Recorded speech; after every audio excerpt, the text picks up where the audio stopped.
Ma'asyiral muslimin, sidang jamaah Jumat rahimani wa rahimakumullah. Sekarang ini kita masuk di tahun baru Hijriyah, yaitu bulan Muharram 1447 Hijriyah. Namun perlu kita ketahui bahwa waktu bertambah, sebenarnya ajal kita semakin dekat. Waktu kita terbatas, sudah berganti tahun.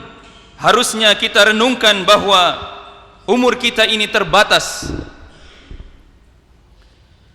Ajal kita semakin dekat. Jangan justru semakin tua semakin menjadi-jadi. Semakin tua tapi belum bisa membaca Al-Quran. Semakin tua tapi solatnya masih keliru. Semakin bertambah usia justru gemar melakukan maksiat dan enggan untuk bertaubat. Usia merupakan salah satu nikmat dari Allah Jalla Jalaluh yang seringkali diabaikan oleh hamba-hambanya, padahal tak ada seorang pun di dunia ini yang mampu membendung daripada usianya. Sebab jemaah sekalian, bila tahun lalu ada yang berusia 20 tahun, maka tahun ini berarti sudah berusia 20 tahun. Apabila di tahun yang lalu berusia 40 tahun misalnya, maka tahun ini sudah berusia 41 tahun, dan begitu seterusnya. Dan yang menjadi persoalan adalah jemaah sekalian, sudahkah kita hidup dengan mengoptimalkan setiap detik usia yang diberikan oleh Allah Jalla Jalaluh, ataukah kita hanya menyia-nyiakan usia yang diberikan oleh Allah Subhanahu wa ta'ala dengan percuma?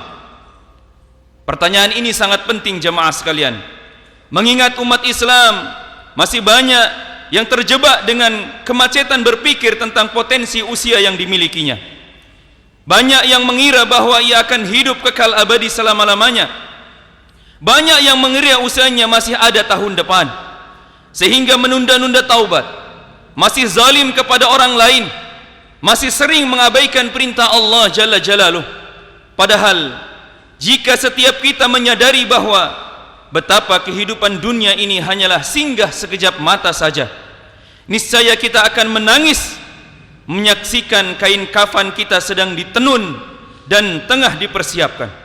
Dalam sebuah hadis yang diriwayatkan oleh Muadz ibni Jabal, Rasulullah sallallahu alaihi wasallam bersabda, "La tazalu qadama 'abdi yaumal qiyamah hatta yus'alu an arba'i sal, an umrihi fima afnah, wa an syababihi fima ablah, wa an malihi min aina wa fima anfaqah, wa an ilmihi madza amila fih." Tidak akan bergeser kaki seorang hamba di hari kiamat hingga ditanya kepada 4 hal. Usianya, untuk apa ia habiskan? Masa mudanya, bagaimana ia pergunakan? Hartanya, dari mana ia dapatkan dan untuk apa dia keluarkan? Dan serta ilmunya, apa yang ia telah perbuat dengannya. Ma'asyiral muslimin, sidang jamaah Jumat rahimani wa rahimakumullah.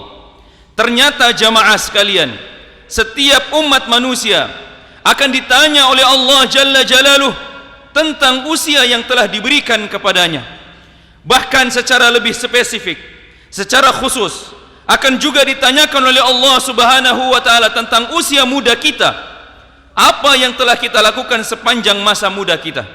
Barangkali penyebutan secara khusus tentang masa muda, karena pada masa itulah kita tengah membentuk diri kita, menentukan jati diri kita, dan melakukan revolusi besar dalam sejarah kehidupan kita. Menikah, berkeluarga, memiliki keturunan, membangun karir, dan melakukan segala aktivitas duniawi. Jemaah kaum muslimin, sidang jemaah Jumat rahimani wa rahimakumullah, bila kita renungkan secara lebih sungguh-sungguh jemaah sekalian, maka kita akan mendapatkan bahwa seluruh rangkaian kewajiban agama kita merupakan peringatan bagi diri kita tentang perjalanan usia kita di dunia ini. Lihatlah bagaimana permulaan masuk waktu subuh misalnya. Tatkala malam membuka selimut fajarnya, berdirilah seorang muazin menyerukan setiap insan yang tengah terlelap dalam tidurnya, hayya 'alas salah, mari kita salat. Hayya 'alal falah, mari menuju kepada kemenangan. As-salatu khairum minan naum, salat itu lebih baik daripada tidur. Maka jiwa-jiwa yang suci akan menjawab panggilan Allah dengan bersegera melakukan salat subuh. Ia akan membasuh wajahnya dengan air wudu, membersihkan dirinya dari belenggu syaitan, dan menyambut harinya dengan hati yang bersih. Sementara jiwa yang terbuai dengan nina bobo syaitan akan menarik selimutnya, melanjutkan mimpi-mimpinya, dan ia telah kehilangan waktu yang sangat indah. Jemaah Jumat rahimani wa rahimakumullah, ketahuilah Nabi kita Muhammad sallallahu alaihi wasallam pernah berpesan dalam sebuah hadis yang diriwayatkan oleh Abu Hurairah radhiyallahu anhu, bahwasanya Rasulullah sallallahu alaihi wasallam bersabda, "Inna mimma yalhaqul mu'min min 'amalihi wa hasanatihi ba'da mautihi ilman 'allamahu wa nasharahu wa waladan salihan tarakahu wa mushafan warathahu aw masjidan banahu aw baitan libnis sabil aw nahran ajrahu aw sadaqatan akhrajaha min mali fi sihhatin wa hayatihi yalqahu min ba'di mautihi."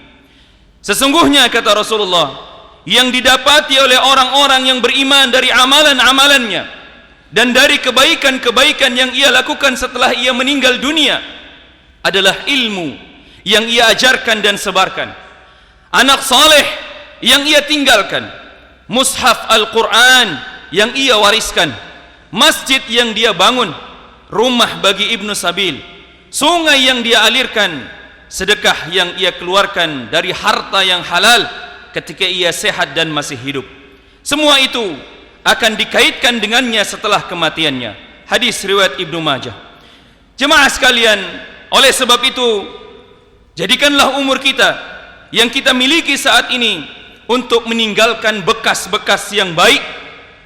Dari Abdullah bin Busar, ada seorang Arab Badui bertanya kepada Rasulullah sallallahu alaihi wasallam.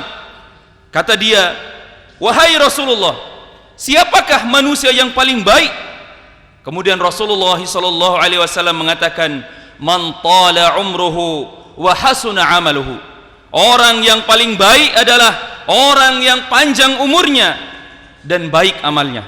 Barakallahu li wa lakum fil Qur'anil azim wa nafa'ani wa iyyakum bima fihi minal ayati wa dzikril hakim. Aqulu qali hadza wa astaghfirullaha li wa lakum wa lisairil muslimina min kulli dhanb fastaghfiruhu innahu huwal ghafurur rahim.